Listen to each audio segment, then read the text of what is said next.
few words with Mr. Javad Zarif. Dear Mr. Zarif, I watched your recent broadcast message where you addressed Jews of Iran and indeed Jews of the world. So I respond to you as someone, as a Jew who was born in Iran, who is proud of both my Iranian as well as my Jewish heritage. When I speak about Iran, I'm speaking about a country whose people have experienced the most repressive and brutal and indeed anti-Iranian regime and political ideology for the past 45 years. A country whose foundation as a nation was laid out by the first declarant of human rights in the world, Cyrus the Great. And you conveniently and indeed intentionally ignored to mention his name in your speech.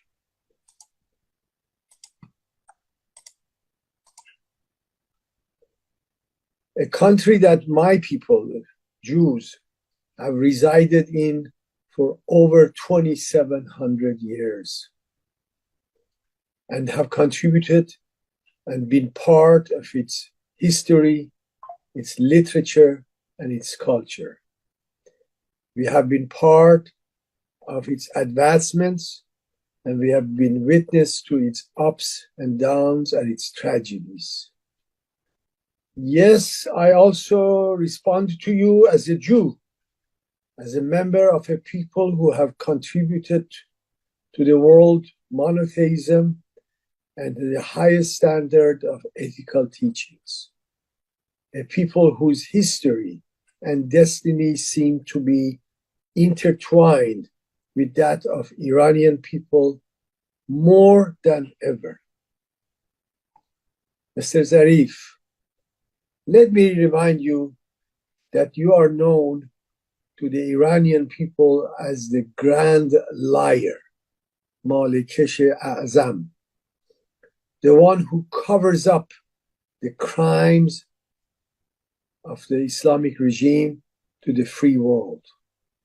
To many useful idiots in the West, you are the well-spoken, Western-educated, and pragmatist politician, unlike the typical rough and tough and unreasonable revolutionaries. You, by twisting the facts and reality, have been able to convince the naive in the West to feel like, oh, we can make a deal with this regime.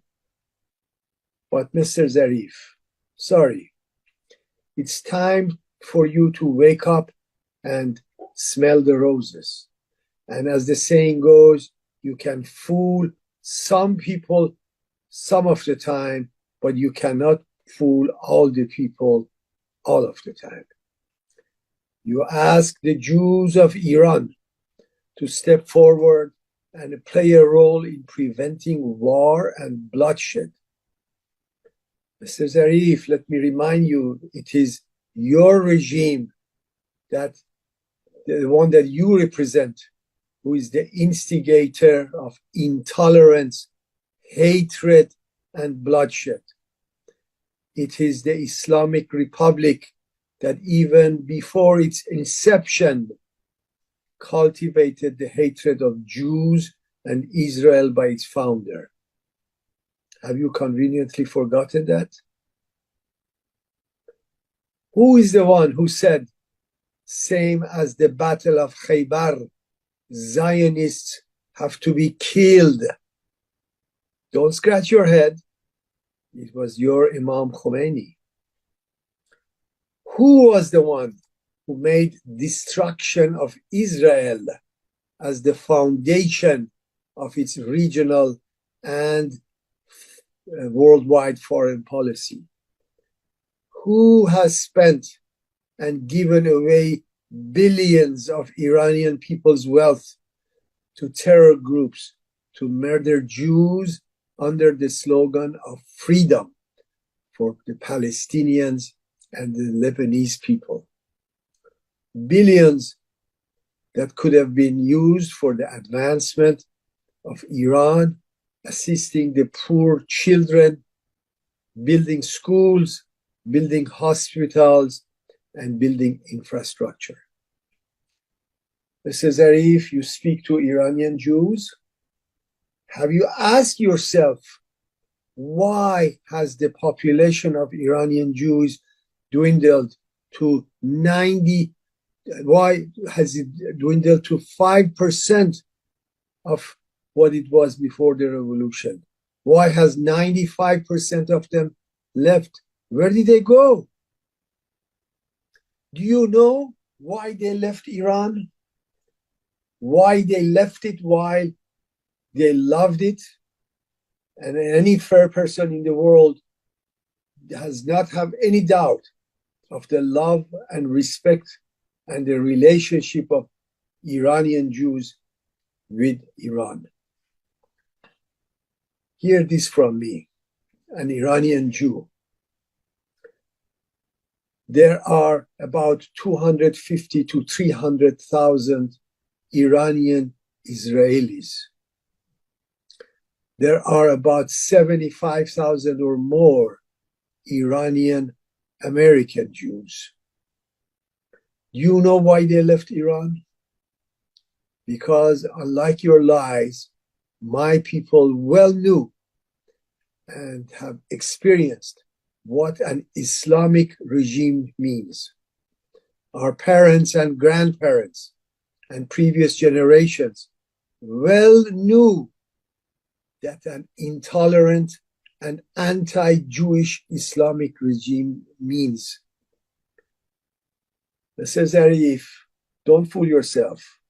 Don't fool us. You are no friend of Iranian Jews and Jews of the world. Stop playing this game. We do not want to be second-class or third-class citizens in Iran. We well know, and if you don't know, let me remind you, we know what is the meaning of Ahl Zemmeh, dimitude. We do not want to be under the flag and mercy of Islamists. After all, it was you who jokingly in 2020 used the derogatory word juhud when you were talking about Jews, and you laughed about it.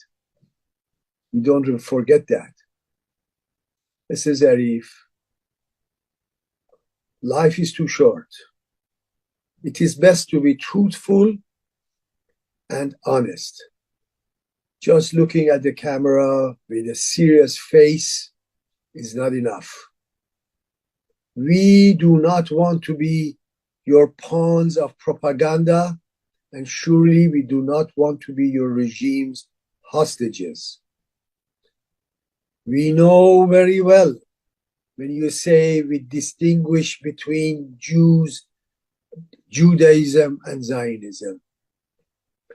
We know very well that for your regime, when a Jew is murdered by terrorists, it was but a Zionist. But the Jew who bows down to you and your regime and is fooled by your propaganda, yes, that's a true Jew for you. It is your Islamic Republic and its proxies, Hamas, Hezbollah, Hashd al-Shabi, and Houthis, who are thirsty for Jewish blood. It is not the other way around. It is your regime who planned and supported the October 7th massacre and the attack by Hezbollah. And now that the plans of your regime are falling apart, you are talking about dignity and humanity and stopping massacres. Mr. Zarif, end is near. Get ready.